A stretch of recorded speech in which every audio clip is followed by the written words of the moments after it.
Shall we just start with the charge sheet against China? Because I've seen you expressing it rather clearly in your latest démarche on this subject.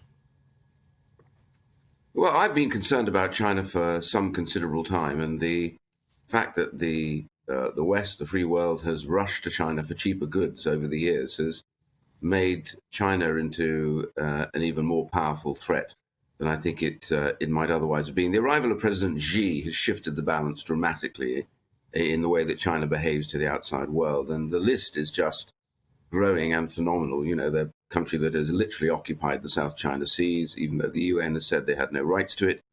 They're now threatening Taiwan on a regular basis with military action. But worse than that, internally, you know, they are, I believe, absolutely guilty of genocide in Xinjiang. I mean, Sir Geoffrey Nice's tribunal, which is a serious tribunal, has come to the balance of judgment that it is likely that genocide is being committed. They've been committing a form of that in Tibet for some considerable time. We have very strong evidence from Chinese documents about the slave labor elements that are used. So many products that the UK and others now use actually use slave labor in their production. All the cotton, I think about 40% of the world's cotton, is produced out of Xinjiang, and a huge amount of that is involved in forced labor. So all of these areas, you know, the imposition of the crackdown on the Christians and the Falun Gong, and then the serious problems in Hong Kong after they trashed the Sino-British Agreement and now arresting what were peaceful democracy campaigners. I mean, China is a very powerful nation now, and very financially powerful too. And I think the real problem we've got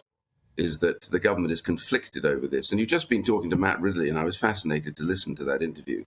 The reality is, even if we can't show that China did something in a laboratory or whatever, the real problem comes from how China behaved after it was obvious that there was human-to-human transfer back in December, almost certainly. First of all, it locked up and seriously trashed the reputation of scientists inside China who brought this to the attention of the world.